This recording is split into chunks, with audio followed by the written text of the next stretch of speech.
말씀지기 최경순 간사입니다. 믿고 신뢰하던 지도자가 사라졌을 때, 그럼에도 우리에게 맡겨주신 사명을 이어가야 할 때, 우리에게 필요한 자세는 무엇일까요? 바로 하나님의 뜻을 구하며 기도하는 것입니다. 우리가 기도하면 하나님의 뜻을 알 수 있고 또 하나님께서 움직이십니다. 우리의 부르짖음을 하나님은 들으십니다. 우리가 우리 뜻대로 일을 하면 우리가 일한 만큼의 결과만 나올 뿐이지만 우리가 기도하면 전능하신 하나님이 일하십니다. 이 기도는 하나님의 자녀인 우리의 특권입니다. 깊어가는 가을, 하나님과 깊이 있는 교제를 하며 우리에게 주어진 특권을 날마다 누리며 풍성한 삶을 살아가길 소망합니다.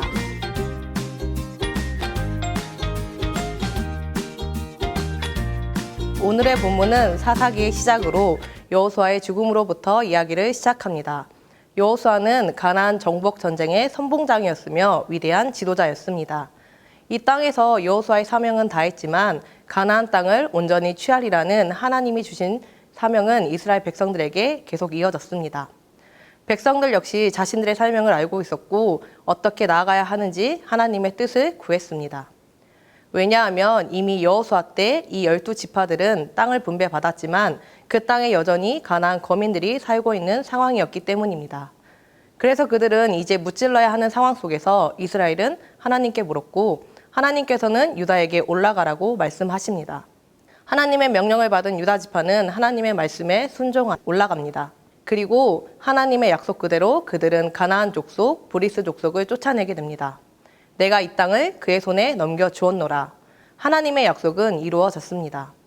이 과정에서 조금 이해되지 않는 유다의 행동을 우리는 7절을 통해서 살펴볼 수 있습니다. 아도니 베색이 이르되 옛적에 70명의 왕들이 그들의 엄지손가락과 엄지발가락이 잘리고 내 상 아래에서 먹을 것을 줍더니 하나님이 내가 행한 대로 내게 갚으심이로라 하니라. 무리가 그를 끌고 예루살렘에 이르렀더니 그가 거기서 죽었더라. 유다 지파가 가나안 족속, 브릭스 족속을 정복하고 베색이라는 곳에서 10,000명을 죽이고 그리고 이 아도니 베색 왕을 잡아가지고 엄지손가락과 엄지발가락을 자른 것입니다. 여기서 신체를 절단하는 행동은 이스라엘 사람들이 하지 않았던 행동입니다. 이것은 가나안의 풍습이었습니다. 그런데 유다 사람들이 가나안의 풍습을 따라서 아도니 베색에게 그런 일을 행했다는 것입니다. 어떻게 보면 유다는 하나님의 도움과 약속으로 승리를 취했음에도 불구하고 그 승리를 만끽하고 누릴 때 하나님보다는 가나안 풍습을 따르고 있는 것을 보게 됩니다. 이런 모습은 지금 당장은 문제가 되지 않지만 이후 사사기를 쭉 보게 되면 결국 이렇게 들어온 이방 문화와 풍습 같은 것들이 결국 이스라엘을 타락하게 하고 결국 하나님 앞에 범죄하게 하는 것을 보게 됩니다.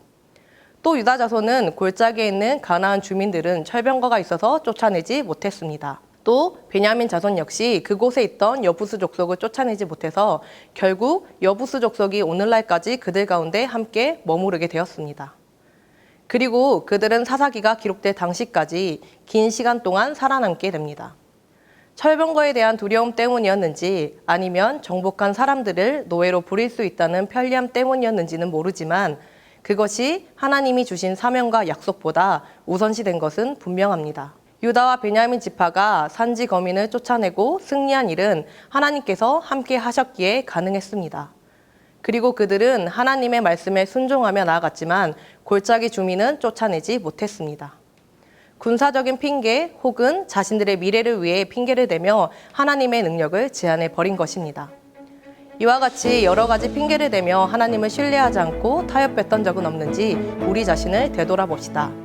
하나님 안에서 믿음으로 승리하기 위해서 오직 하나님께 방법을 구하며 말씀 가운데 순종하는 삶을 살아가는 저와 여러분이 되기를 소망합니다.